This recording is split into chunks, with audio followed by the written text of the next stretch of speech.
As soon as our hero released all of his energy into the Thunder Tower, the outer version of the Thunder Tower that Antares had given him, which was resting inside his spiritual world, suddenly began to react. It emerged from his spiritual world and started resonating with the original Thunder Tower. Seeing this unexpected development, our hero exclaimed in shock, "The ancient Thunder Outer Tower that Antares gave me. Have I entered the core of the ancient Thunder Tower?" At the same time, the people inside the ancient city were stunned by the sudden commotion coming from the Thunder Tower. The tower had completely awakened and was releasing overwhelming thunder energy into the surroundings. Looking at the scene before them, they cried out in disbelief. What happened? Has the ancient Thunder Tower awakened? Meanwhile, the demon and dragon armies that were advancing toward the city also noticed the terrifying energy erupting from the Thunder Tower. Seeing such an astonishing phenomenon, they were equally shocked and exclaimed, "What is that thing?" However, they continued charging forward and shouted, "Doesn't matter what it is. Once we take the ancient city, it will belong to us." At that moment, an enormous amount of thunder energy erupted from the core of the Thunder Tower and surged toward our hero. At the same time, a blue-colored energy emerged from his spiritual world and collided directly with the thunder energy. Seeing this, our hero's expression changed as he nervously muttered, "My soul imprint is being erased. My connection with the ancient Thunder Outer Tower is weakening. This is the ancient Thunder Tower's trial."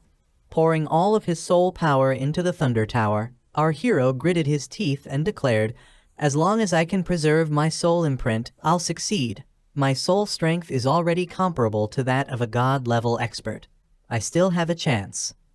However, the Thunder Tower continued releasing increasingly terrifying amounts of power. Before long, our hero could feel his soul power rapidly weakening. Realizing this, panic flashed across his face as he understood that his current soul strength might not be enough to subdue the tower. Just then, his body suddenly reacted. Our hero let out a loud roar, and as he shouted, an immense surge of soul energy burst out from within him. The energy tore through the incoming thunder power and slammed directly into the Thunder Tower itself.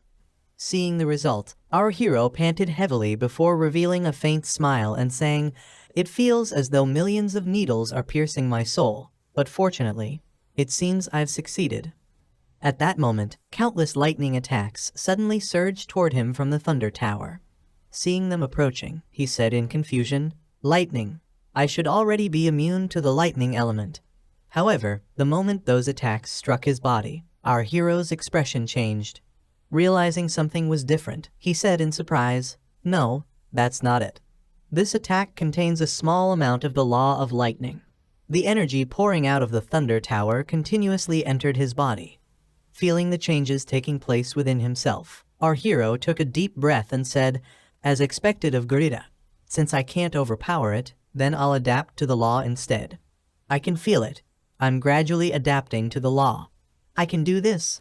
After that, the story shifts to the Abyss world, where a massive purple shield can be seen standing in the middle of the battlefield. Surrounding the shield from all directions was a huge demon army. Countless energy attacks continuously slammed into the barrier as the demons laughed loudly and shouted, "Never expected this, did you, Bai Yuan? To think that your day would come as well." Inside the shield were Meng, Bai, and Yan Kuangsheng.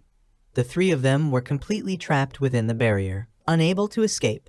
Meanwhile, mocking voices continued echoing from outside. "You're never getting out of this barrier. Just wait for your deaths." Hearing those taunts, Bai clenched his fists and said angrily, "I was too impulsive. I fell right into the demon's trap." Yan Kuangsheng immediately shook his head and replied, "This isn't your fault, old Bai. Nobody could have imagined that the Abyss demons would be this despicable. They actually used the palace of the God of Light to lure us into coming here." After saying that, both of them paused for a moment before turning toward Meng with strange looks on their faces. Then they whispered, "It's one thing for the two of us to get tricked. But old Meng, why did you come too?"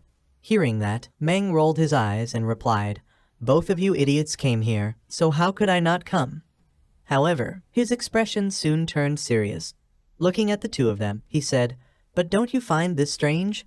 The demons have already trapped us inside this barrier, yet the demon emperor hasn't shown himself once. He clearly has the opportunity to kill us." The moment those words were spoken, both Bai and Yan Guangsheng froze in shock. Bai's face immediately changed as a frightening possibility crossed his mind. He hurriedly said, "The reason the Demon Emperor hasn't made a move. Could it be because we were never his real targets?" Hearing that, Yan Guangsheng stared at Bai in disbelief and asked, "Old Bai, are you saying that?" Before he could finish speaking, Meng answered in a grave voice, "That's right. The Demon Emperor's target is Kid Lin. We're nothing more than bait." The moment those words left Meng's mouth, both Bai and Yan Guangsheng were completely stunned. Yan Guangsheng ground his teeth in anger and cursed, "That despicable bastard." Meanwhile, Bai's expression became gloomy and worried as he said, "I just hope Xiao Yu can see through the Demon Emperor's scheme and doesn't come here." After that, the story shifts back to the ancient city. At this moment, the city had been completely surrounded by demons and dragons from all directions. Despite the Thunder Tower's protection, the enemy army continued advancing toward the city without any intention of stopping. Seeing the situation becoming increasingly dangerous, the senior shouted, "I've already sent out a request for reinforcements. Humanity's god-level experts will arrive as quickly as possible. The Divine Summer Ancient City has powerful defenses, so it should be able to hold on for a while." However, even as he spoke, he couldn't help but think in confusion. What's happening inside Gurita? Divine General Lin, what exactly are you doing? Meanwhile, outside the city, the monster army was preparing to launch its attack. One of the leaders sneered and said, "I'd like to see how much longer you can hold on." The next moment, the entire army unleashed countless energy attacks at the city's protective barrier. Explosions continuously erupted across the shield, gradually causing damage. Before long, cracks began spreading across the barrier. Seeing this, people inside the city shouted in alarm, "The protective shield is breaking. A demon king has made a move."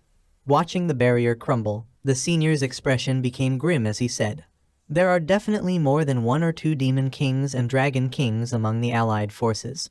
Even with the restrictions of the lower space, if they attack one after another, they'll eventually destroy the ancient city's defenses. And once that happens, the city will be slaughtered." With that thought, he raised his sword high into the air and shouted to everyone in the city, "Everyone in the city, listen up. Prepare for battle." The moment those words rang out, everyone drew their weapons. Fear disappeared from their faces and was replaced by determination as they roared back, "We're ready. Kill whatever comes at us. People of Divine Summer, fight to the death and never retreat." At that moment, the city's protective barrier finally shattered. The instant the shield broke, the demon and dragon armies charged into the city at full speed. Seeing the enemy rushing toward them, the humans also surged forward to meet them head-on. Battle cries echoed across the battlefield. "We cannot retreat from this war. Kill every enemy that comes before us." Meanwhile, at the Thunder Tower, the tower was producing violent fluctuations while remaining under our hero's control. At that exact moment, it suddenly released an incredibly powerful bolt of lightning. At the same time, the demon and dragon armies had already reached the humans and were about to launch their attacks. However, the lightning that had been released from the Thunder Tower shot across the battlefield in an instant and erased an entire wave of monsters with a single strike. Seeing this unbelievable scene, the enemy leaders were completely stunned. What just happened? Before they could recover from their shock, even more lightning bolts erupted from the Thunder Tower. One after another, they struck the invading monsters, instantly erasing them from existence. Then one of the lightning bolts directly targeted a demon king. Looking at the attack approaching him, the demon king laughed arrogantly and said, "Such a petty trick. Watch me."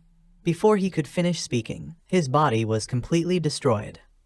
Within moments, the entire enemy army had been annihilated.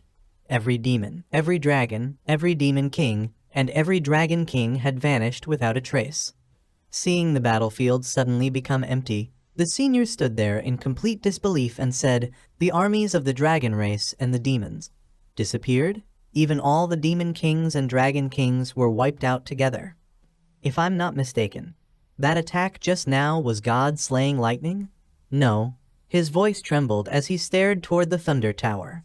That was the true, legendary God slaying lightning. Meanwhile, after releasing such a terrifying attack, our hero had completely exhausted himself.